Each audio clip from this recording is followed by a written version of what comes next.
The Exorcist is actually a good example too. I mean, anyone that's seen that, it's one of the most scariest movies of all time.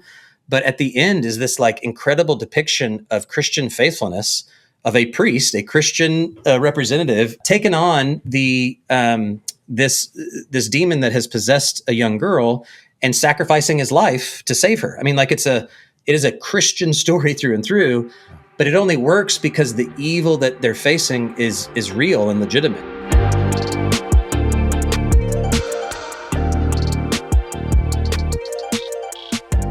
How should Christians think about the genre of horror?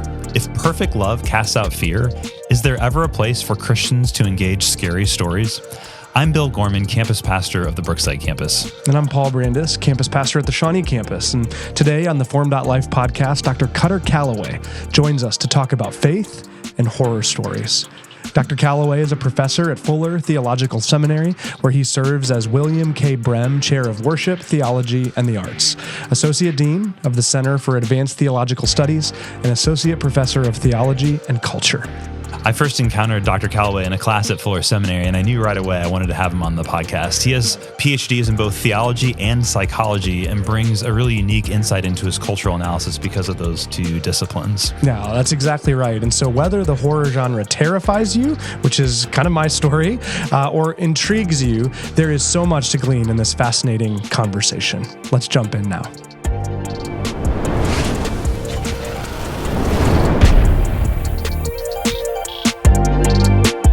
Dr. Callaway, thanks so much for joining us. I thoroughly enjoyed the time that we got to spend together at Fuller Seminary this spring. When you stopped into a class I was taking there, that was a delight, and just so glad we get this time together today. Yeah. Hey, thanks for having me. It's a joy to be here. Yeah. Well, when we were together in California, we talked a little bit in that class about the genre of horror and kind of how that interacts or relates to or interfaces with Christian theology and Christian faith. And you mentioned that you had done this podcast with Christianity Today called Be Afraid, kind of really exploring Christianity and the genre of horror. And so I did that deep dive and was really helped by it and just fascinated by that conversation. So, but I wonder for our listeners who maybe haven't done that deep dive or haven't listened to that podcast, could you just tell me a little bit about how did you get into studying these things? How did you come to want to think deeply about horror and Christianity and the Christian faith? Yeah. Begrudgingly. Well, first, thank you for saying kind things about the podcast. It's been super fun. My main role at Fuller, well, I have a few roles, but one of the main things I do is I teach in theology and culture, specifically in film, television, and digital media. And then I also have a joint appointment or a two-school appointment in our School of Psychology. So I do a lot of stuff in like theology and psychology, mental health, that sort of thing. So those are my areas of research. And my personal story, though, when it comes to horror, is that I really didn't touch it with a 10-foot pole. Yeah. Most horror, and we can talk about which kinds. I've discerned later there was certain kinds. But in my mind, most horror was stuff that I just couldn't handle. I'd watch it would give me nightmares. I'd stay up, it would just freak me out. It would stay with me in negative ways for far too long. And so I just really never engaged it as a viewer, or consumed it really at all.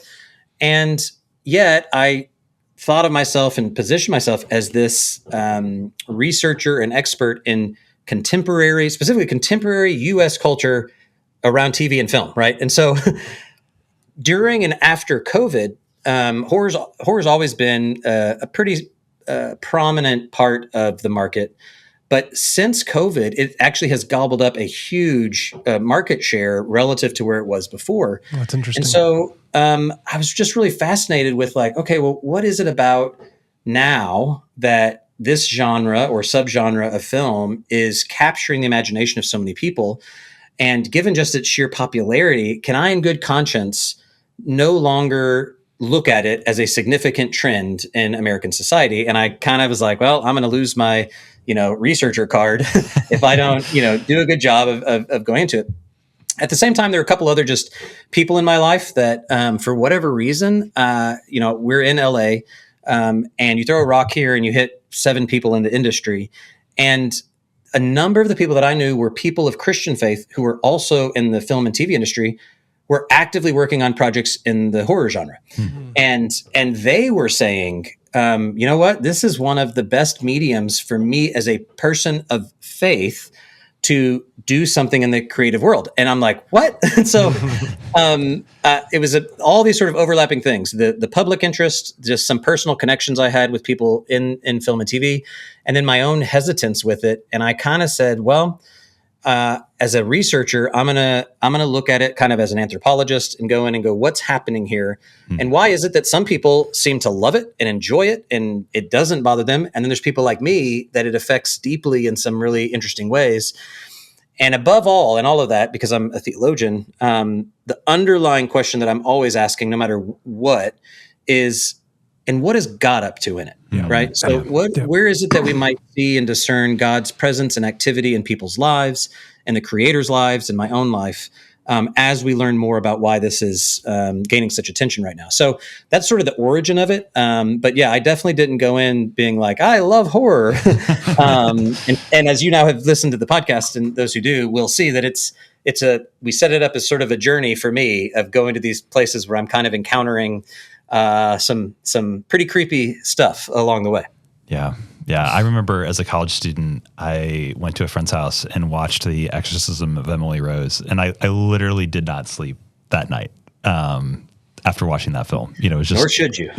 Yeah. And you touched a bit on that story in the podcast too. So if you listeners, if you go check that out, you can hear a little bit more with the backstory of that too. Well, and thank you, just so much, Dr. Callaway, for sharing that. It's helpful, really helpful context, and I would kind of count myself as even more, as you described yourself before that journey, of someone that kind of didn't touch it with a 10-foot pole. So I'm interested in that, and also wonder too, if along the way, as you have gone on this journey, if you've heard the response, or if people have maybe even offered some criticism around your work, like, well, hey, this is just sort of all antithetical to the Christian faith. I wonder if you have heard that, and if so, how have you responded to that? How have you spoken into that? I'm just curious if that has come up at all as you've gone on this journey over the last few years. Yes. The easy answer is yes. What I love about podcasts, I think in particular, is they're longer form usually, and it's harder to, I think, kind of take out a bite-sized little chunk and then go, here, this is representative. It's a gotcha moment, right? Mm-hmm.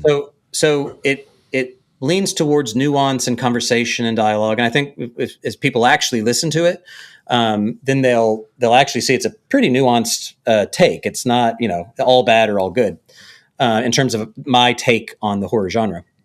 But I do think just the idea of it, a lot of people respond to, and that's what I've encountered before they're actually listening to it or kind of hear what we do with it. It is that sort of like, wait a minute, this is the opposite of the gospel, right? This is darkness, not light. This is evil, not good. All these sort of things. And on the surface, you would go, that makes some sense. But my response to that has been, varied. One is that, okay, I'm not saying that all horror, like any piece of art, is all good, right, or we should consume it all, right? You could say that about any genre of film. You could say that about any medium, right? Just because books are written and I say, Les Mis, or a play, let's say, Les Mis is a great play. Are you saying all plays are God? No, there's some pretty awful stuff. And so we could accuse, I think, any and every sort of storytelling medium, every genre of something like that. And one thing that Christians, especially evangelicals, have often done is thrown the baby out with the bathwater. And they say, here's an example of a negative example that is actually probably unhealthy, that maybe nobody should watch or interact with. And so that becomes a blanket condemnation of the whole thing. So when it comes to horror, though, it's a little bit different in that it is explicitly dealing, in some cases, with the demonic or the anti-Christian or, evil in certain ways. One thing that my filmmaker friends will say is that, in fact, horror is one of the most deeply Christian of genres because, and actually this is a Scott Derrickson, he's the one that directed Exorcism of Emily Rose, because there are very few genres where good and evil are so clearly defined. Yes. And that Yes. evil is often at least attempted to be overcome, right? Or expelled or defeated. There's a lot of genres where it's like, I'm not sure who's good or bad here. I have no idea, right? And I come out rooting for the bad person, and I'm like complicit in it. So that's one thing of going. It's an interesting space to name clearly evil for what it is. The Exorcist is actually a good example too. I mean, anyone that's seen that, it's one of the most scariest movies of all time. But at the end is this like incredible depiction of Christian faithfulness of a priest, a Christian representative taking on, I'm slipping in my chair here, taking on the this demon that has possessed a young girl and sacrificing his life to save her. I mean, like it is a Christian story through and through, but it only works because the evil that they're facing is real and legitimate. It's a real threat. And so I think that's one response. Another of my kind of, ongoing responses is, and this is my response in response to people that come up with this critique. I'll often have the passage cited at me, like, you should focus on whatever is good and true and noble and worthwhile, think on these things. Yes. And I say, okay, yeah, that's good. And we should focus on what is beautiful and good and uplifting. But don't forget that Paul, like the third word he uses there is true. And the truth is not always pleasant. And if we really are going to focus on what is true, sometimes we have to face horrific truths about our world, about ourselves, about each other, to the point that the most true thing that the Christian tradition claims in the world happened in the most horrific of circumstances. Yes. Jesus' death is a horror story, and we claim it, we hold it up as the central truth around which all of reality turns, and it is hard to look at. Mel Gibson's The Passion is rated R because it is body torture horror through and through. This is truth. So if we're going to focus on truths, what we can't do is only focus on those that are comfortable and only on those that make us feel sort of pleasant, warm feelings inside. And I think that's actually an obligation for the Christian person that perhaps those who don't follow Jesus probably don't have to. There's a sense in which we're called to reflect on these things. And if you listen to I think the opening episode of the podcast, I actually kind of start I think it's there. I start riffing on all the stories in the Bible that are pretty horrific. And how we're invited to reflect, not just know about these stories, but to reflect and meditate upon them.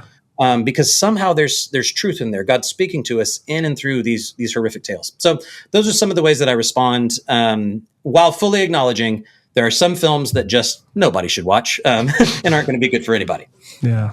Well, and even that point about, different stories within Scripture that are horrific, like it's beyond, there's truth in that, and I would completely agree. But I mean, the way we would view the Bible is that it's a story that reads us. It's our story, and so there's something that's mirrored in that, and that is like a lived out reality in the life of a Christian. And so that kind of angle in on it I'm sure that could be enriching in a number of different ways.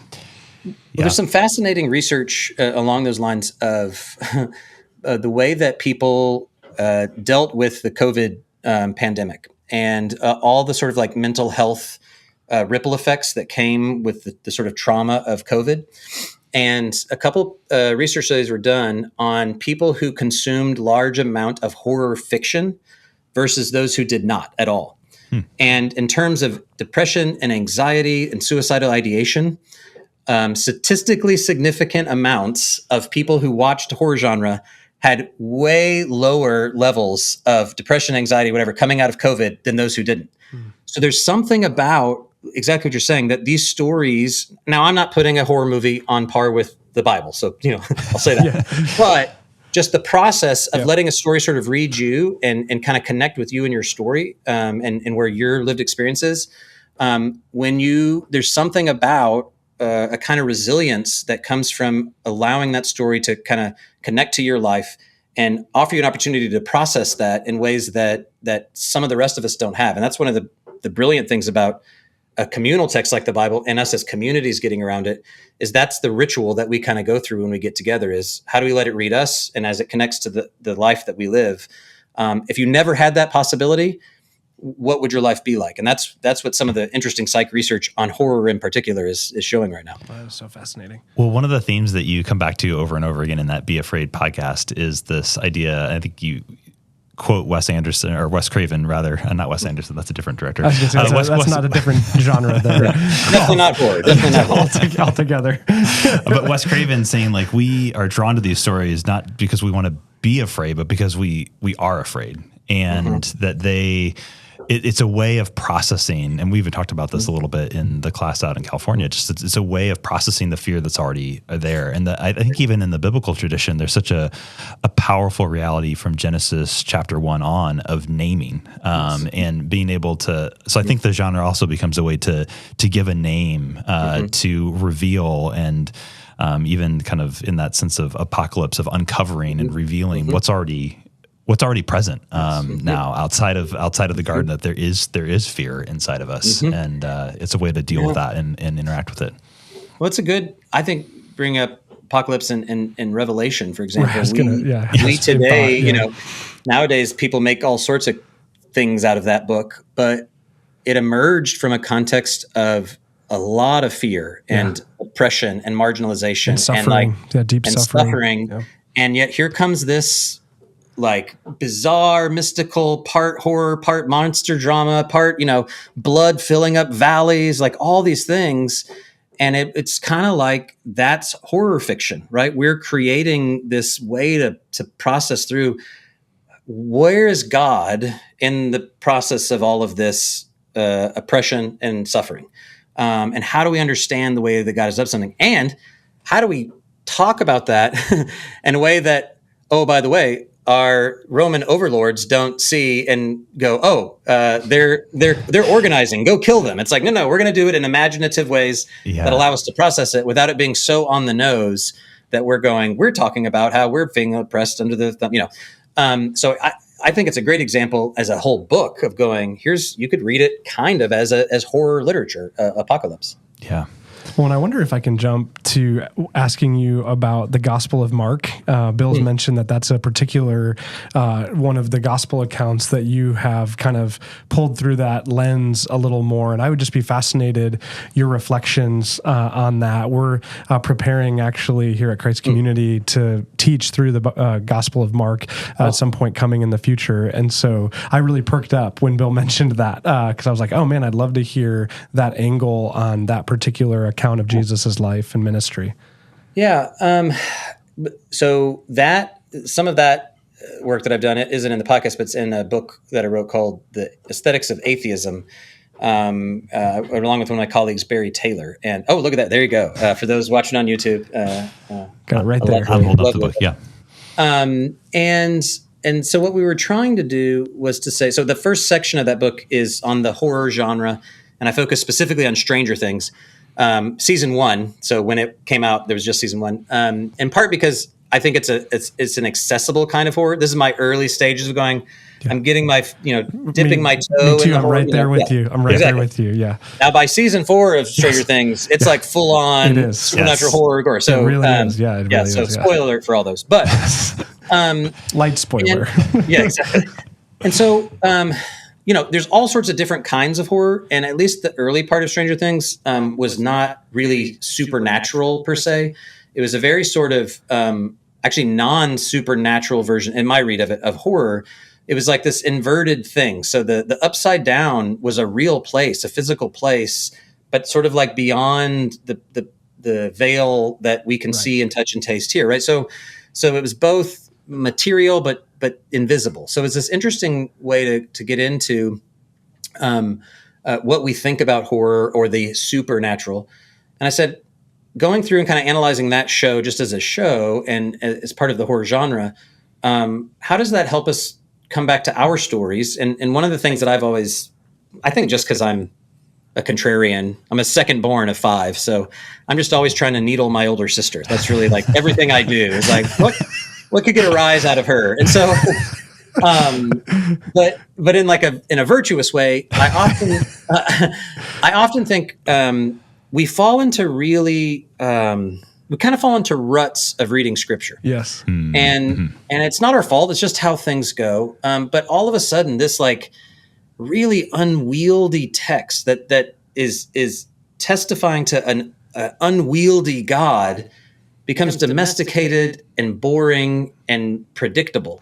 And so I'm often part of the way that I engage the arts in general, but movies, TV, et cetera, is to go, how might me kind of diving deep here help me come back to this text that I know so well, quote unquote, and shed light on it in ways that I'm missing otherwise.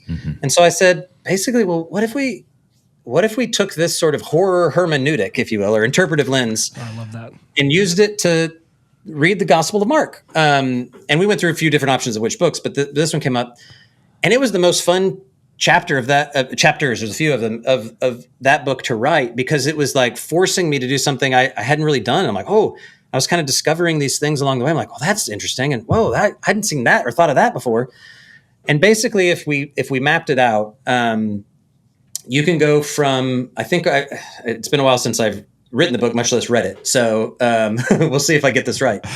But it's pretty interesting that the gospel itself, and many people probably already know, there's an additional section of Mark that gets added probably later historically. Yes. But the original ending ends with fear. Yep. Yeah. The disciples run away in terror and amazement at what they've witnessed. And what they've witnessed is an empty tomb. They've witnessed a reanimation of a corpse, right? That they're like, what just happened, right? They're in a graveyard. They're in a graveyard, right? Yeah. A haunted graveyard or whatever. So like all the trappings of what you would say would be a good horror movie. But it's just interesting that the gospel itself, in the earliest of our synoptics, ends with terror and fear on the part of the disciples. Okay. So if that then goes, now let's reverse and read it backwards, with that being the sort of principal lens. What else kind of pops out? Well, one interesting thing is you have the cross then becomes this sort of like centerpiece of horror as well, of when God actually, back to, is this antithetical to Christianity? I quote G.K. Chesterton. So anytime I want to get off easy with saying scandalous things, I either quote Chesterton or C.S. Lewis, because they said some pretty scandalous stuff. And I stole this from Chesterton, where he's like, if the atheist wants a friendly God or someone that knows them, then they need to look no further than Jesus, because in this moment, and for a moment, it seems that God actually apostatizes against God's self. Mm-hmm. Why have you abandoned me, God? Now, we can get all caught up in this sort of Trinitarian way that this works, but at some point on the cross, we have Jesus saying that God the Father actually rejects God the Son. There's this rupture within the Godhead that is a kind of atheistic impulse, right? Like, why have you? So the Hebrew there that as he says, "Why have you abandoned me?" and he's quoting Psalms, is an apostasy, right? It's a rejection of God by God's very self. This is sort of like fascinating to me to go, okay, well, now we have another sort of genre convention where you have actual, and this shows up a lot and why people think horror is antithetical, because you have a lot of sort of profane, sacrilegious, like explicitly sacrilegious things. And that's really disturbing to a lot of people for very good reasons. But man, if the heart of the gospel is that moment, then I think we need to figure out, what does it mean to actually walk in and through that? And then reverse even more in Mark. And this came from my co-author, Barry Taylor. We were talking through, because I was like, I feel like there's a lot of like demons and other stuff when he said, Mark is one of the most atheistic, or not, I'm like, what do you mean by that? And he's like, well, you get to the Mount of Transfiguration, and from that moment on, you never hear God again. God the Father. It's Jesus' story. And then so we're going, well, what if the divine abandonment that happened on the cross that then terrified the disciples with the risen Christ actually can be traced back to the last time God speaks on the Mount of Transfiguration. And then here comes Jesus, boo, boo, boo. And in Mark, we get a very kind of earthly sort of Jesus. And so, okay, most of that might be rubbish, right? And we say that's theologically suspect. But for me, what it does, it doesn't offer us like a new sort of interpretation that is the better interpretation than before. It just opens us up to some different questions about who Jesus is, how God is interacting with us and with the world, and how some of these things become domesticated because we're not quite looking at them for what the gospel gives us.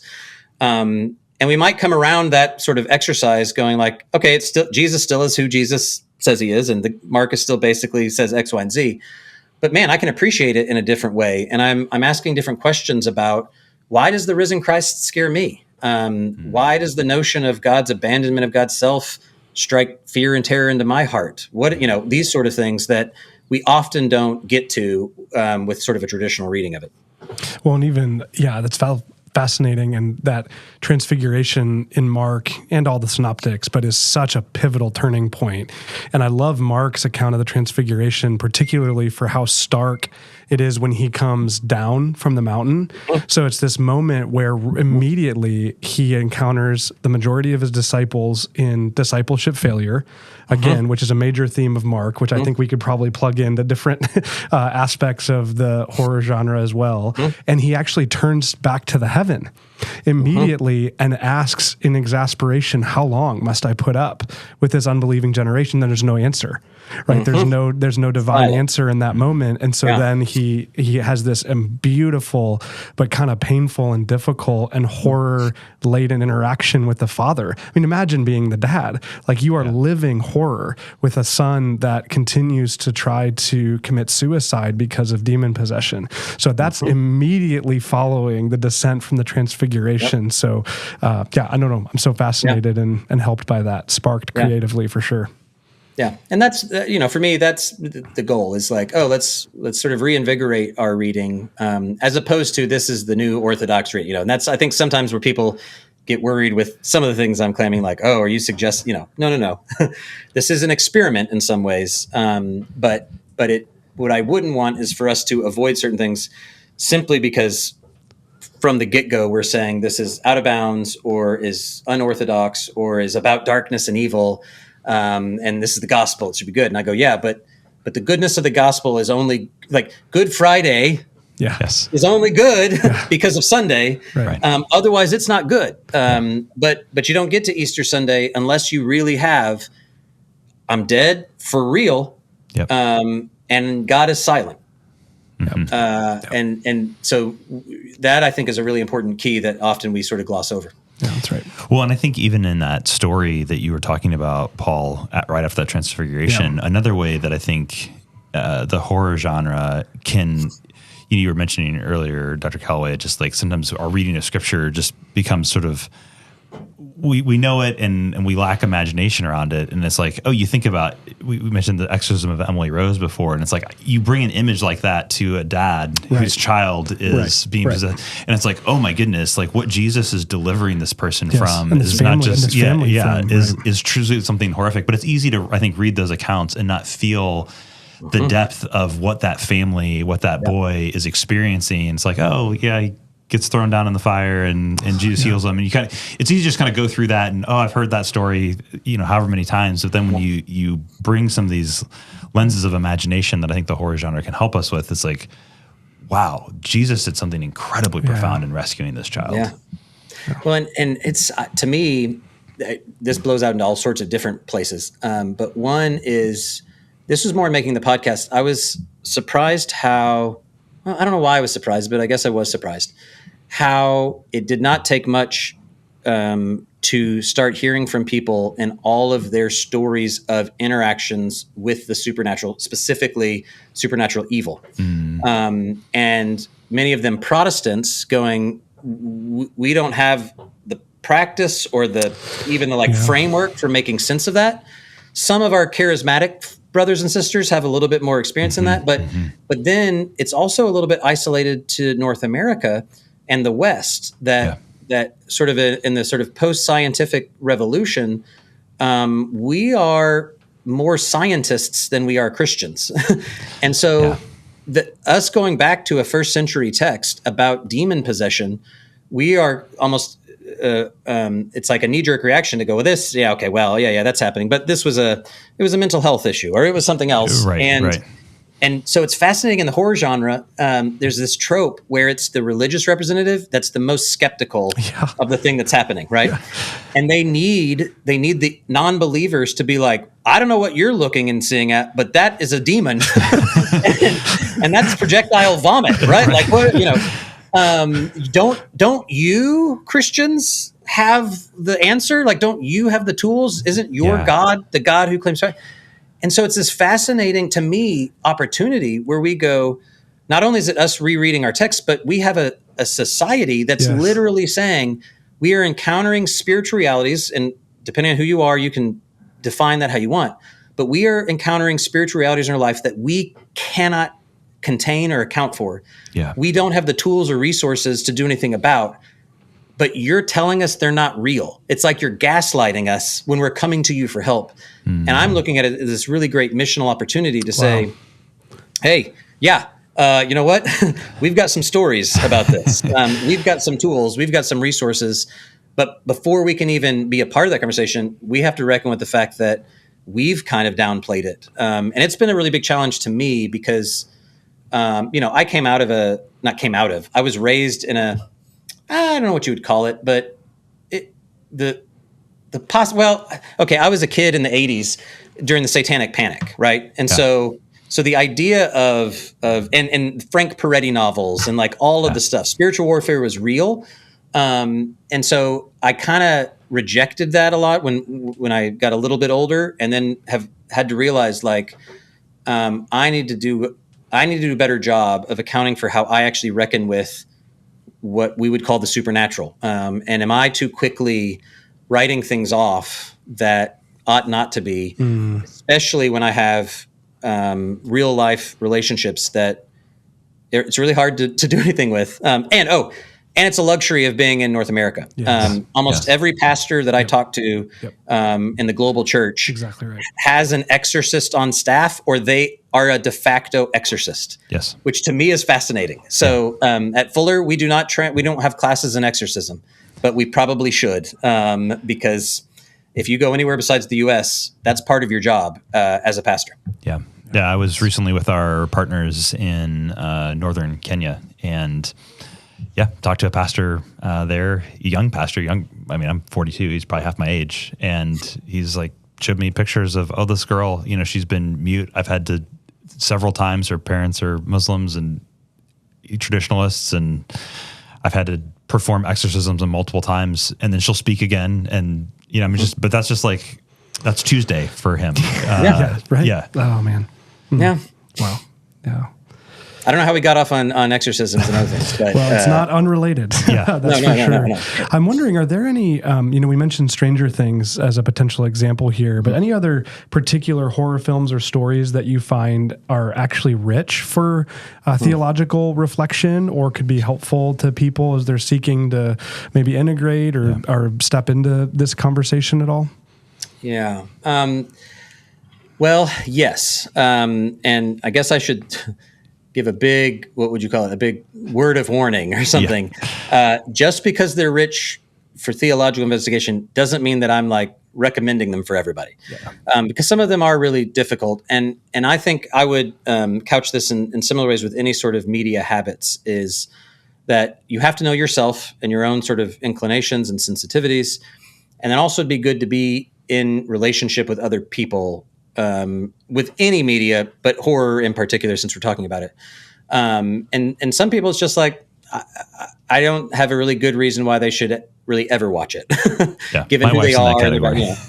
So, and part of the reason is because some of the examples that I think are really important have to do with one of two things: either the experience of marginalized people creating stories that allow the viewer to encounter the horror of that marginalization in some ways. The perfect example is Get Out. If anyone hasn't seen Jordan Peele's Get Out, I actually think it's pretty accessible if you're not like a horror junkie. It's not. Well, at this point I might have a bad barometer, but it's really not that bad. It's not that overwhelmingly violent or grotesque or jump scares or whatever. But I see that film now as like a white male. I see that film as the horror of it, the visceral way it affected me is in many ways what people of color, specifically Black people in America, experience on a day-to-day basis. The kind of horror of living in that body is something I would never be able to know in a sort of direct, visceral. So I can hear stories, I can be in conversation. But now I've got this movie that just disturbs me to my bones. And I go, why is that? What's happening in that movie? And, spoiler alert, I don't want to overly spoil it, but it's essentially a fundamental dehumanization of another human, a child of God, based upon the color of their skin, couched in a horror movie, right? And that raises all sorts of questions about how we participate in some of those systems and cycles of dehumanization toward beloved children of God for any number of reasons. And that's a good example to me that's, I think, theologically rich, but very disturbing. Others aren't necessarily rooted in sort of racialized trauma, but are just, not just, they're trauma that cuts across sort of any experience, the loss of spouses, the loss of children, the loss of parents through tragic circumstances. Two filmmakers, I think, that are my favorite, but again, make some of the most disturbing movies that you can imagine are Robert Eggers and Ari Aster. Robert Eggers made a film called The Witch from a number of years ago, and it's all about sort of religious tradition and sort of Protestants, Puritans, the occult, early United States. That's all I'll say. And there's a really creepy goat. But Ari Aster made a movie called Hereditary, and Midsommar. These are like these sort of art house cinema kind of horror pictures. But all of them have this sort of originating trauma or loss. And what I'm seeing now, and a lot of what I would call the really well done horror, are filmmakers that are grappling with these kind of traumas, personal traumas, and they're seeing horror as the place to kind of explore and express those. And I'm thinking for the church, for people of faith, this again comes back to we worship a traumatized God, and the people that we care for and ourselves. We claim to worship a God who knows their suffering, and knows it in a deep and profound way, and finding ways to connect that sort of traumatic story, horror story, to their traumatic horror story, I think is a really unique opportunity, both to connect with people who may not be part of the Christian faith, but then also to go, how have our traumas affected us? And am I going to places? Am I going anywhere to kind of process these things? It doesn't mean we always have to go watch a horror movie if you want to process your trauma. But if you're not going anywhere, where are those things cropping up in your life unexpectedly? And I think that's, again, another way to say, okay, here's some thematic stuff that we can connect with. Last thing I'll say, I do think is in the kind of supernatural realm, you can't not talk about when there's supernatural horror. There's other genres that, slasher films are not usually about the supernatural. It's just about a murderer. But supernatural horror, and there's plenty of it, really is asking questions about, what is there other than what we can see and taste and touch, and is it good? And I've had people at film festivals, completely non-Christian folks making films, basically, and they find out I'm what you do, what, say things like, well, if you claim to believe in this God, but you're saying you don't claim to believe in evil, like it's almost a dare by some people to say, do you actually believe, Christians, in these things? And what do you mean by it? So any of those supernatural horror films, I think, at least raise the question. Some do better than others in terms of offering an opportunity to process it. But those would be the ones I would talk about. That's helpful. Yeah, that's really good. I would wonder here at the end too, some of the work that you do in the podcast is the Be Afraid podcast is even just defining a few of the different types of genres of horror. And that was really helpful to me to have a name for some of those different things. And so, I mean, I don't expect you to just like off the top of your head list them all, but like, Sure. What are some of like the common genres? And as we think about different types of horror, and maybe some people would say, oh, like I actually like something, but I didn't know that was horror. Or what I would, when I say I don't like horror, I don't like that kind of horror. Well, that is what's funny is I think generally, not for everybody, but what I found is that when people say I don't like horror, it's that they don't like a specific subgenre of horror.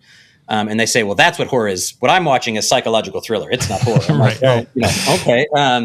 So some of the categories, I mean, there's supernatural horror that I talked about, usually has some sort of like demons or demon possession.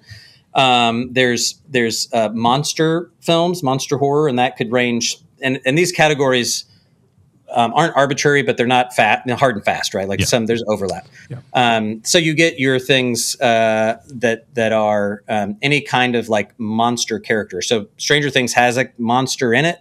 It's kind of monster horror. It could also include things like Frankenstein is a kind of monster. Actually, I just watched Lisa Frankenstein, which was a recent film that came out, and it's sort of genre blending. It's reanimation of a corpse / sort of body horror. This is another thing where bodies are kind of manipulated and mangled. Think The Fly, Cronenberg's The Fly, or anything that you have grotesque sort of body things happening. You have comedic horror. One of the things that I've found is like how much those two overlap, comedy and horror. And so there's some that are explicitly comedic. You have kind of what I was saying before, maybe like art house horror. That's more the Ari Aster, Robert Eggers of the world. You have zombie films. Again, is that monster? It's sort of, you have post-apocalyptic horror, psychological thriller. I think those are most of the categories. Some you have slasher films. I'm trying to think. What's a slasher film? That'd be like your Screams or your Saw or your And again, sometimes they overlap with then like body horror. You have, because that then like the Saw franchise, right? This started as really like psychological horror, but then it kind of became body horror, and it was just torture porn, which is like a good description of what I would say is a kind of unhelpful, unnecessary part of the genre that we want to acknowledge. And then there are some that it's like post-apocalyptic thriller. Like I finally got my wife to watch Quiet Place. We're going through a Quiet Place together because she found out, it's more aliens and psychological thriller than it is jump scares and demons, right? So she can, and she likes Jim Halpert and his wife. So it's like she'll watch that because she likes those people. Those are most of the types. One helpful category for me is I'm thinking through what makes it horror versus say like a psychological thriller. So like I just watched yesterday Abigail, which is this sort of, it's a ballerina vampire sort of body horror, sort of psychological thriller. And I'm like, well, and I watched it, I'm like, it wasn't scary in the sense that I was constantly jumping on a seat. But I would still categorize it as horror because one person I read said psychological thriller uses fear or horrific elements to tell a story. Horror films tell a story to make you afraid, which is a slight change if you think through kind of the different genres and subgenres. Some are really just trying to scare the bejesus out of you.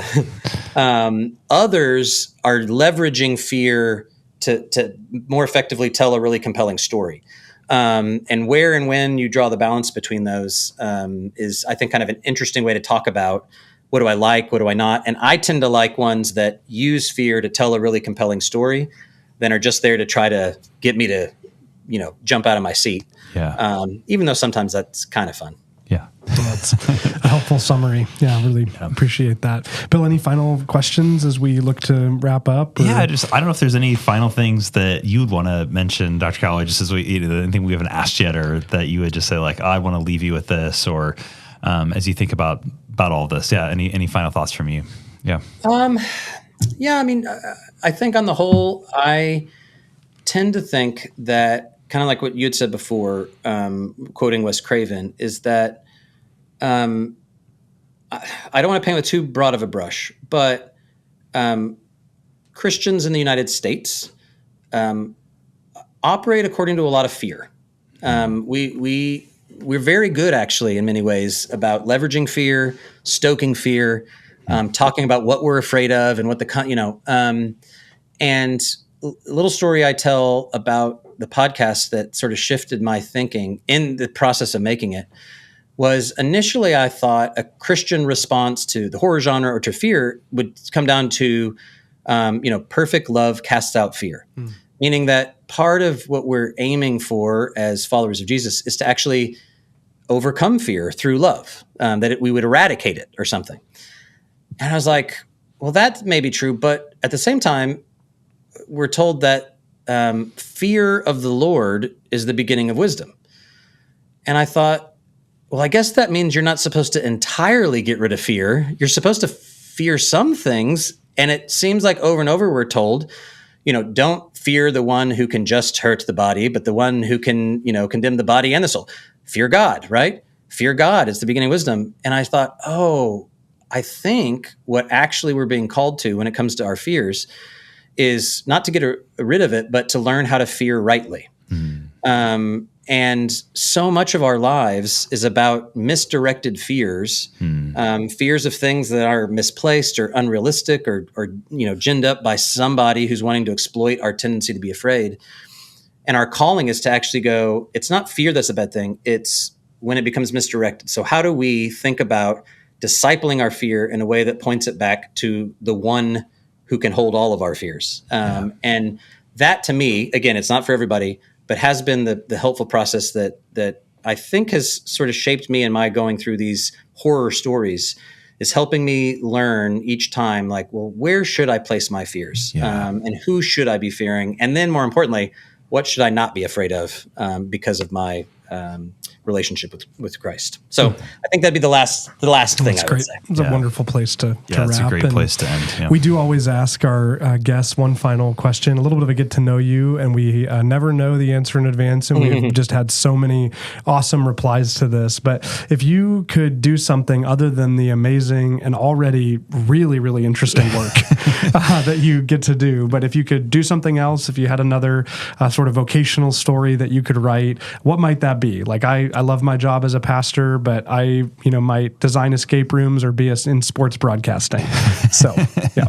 Is that actually your answer? Yes, that's actually my answer. Bill would be a park ranger. Yeah. So. Oh yeah, and those are two very different things. Design escape rooms or be a sports broadcaster. Yes. It's pretty easy for me, and in fact, might be part of the next podcast that I do. But I'd want to be a stand-up comic. Nice. Like I have so much respect for them, and I don't have the skills to do it, but man, to be able to get on stage with a group of people that you don't know and write something that you could pretty confidently say is going to make them all laugh. I would love to. That would be an awesome thing. Now, I guess I should say a successful stand-up comic. There's lots of stand-up comics that are just horrible and they bomb. So yeah, important qualifier. Oh, it's a wonderful. Have you ever tried? Have you ever attempted? Well, so not in an actual place, but but recently I've been thinking about it, and I've got a couple of friends that are like, and actually we're all pastor theologians, and so we might just start doing it. So I've been working right now on my tight five, as they say. And the podcast idea, if we do it, is It's similar to the horror thing where I go and, real world encounters. I want to go up and like start and record my early attempts. And the hope is in some ways that I really do just bomb. And on audio, you can like feel all the energy sucking out of a room and just like, oh, it's going to be so painful. But even that will be good because then we'll come back and I'll get people that are like comedic actors and stand-up comics and be like, okay, why am I so bad at it? Why is comedy so hard? Why is it so hard to be funny? So anyway, yeah. So it's I try to find ways to answer that question by also incorporating it in my life to force me to go, well, if I've always wanted to be a stand-up comic, I should make it a part of the podcast tour. So that's amazing. Thank you for sharing that. Yeah, sure. I love that. Well, again, thanks so much for being with us and for this conversation. And maybe we'll have to have you back and talk about comedy at some point. Oh, absolutely. Happy to do it. Or horror comedy, either one. That's right. Zombieland. Yeah. Okay. All right. Well, awesome. We will put links to all the different resources that we've mentioned here in the show notes, so you can track those down. And look forward to having you all join us on the next episode of the theFormed.life podcast.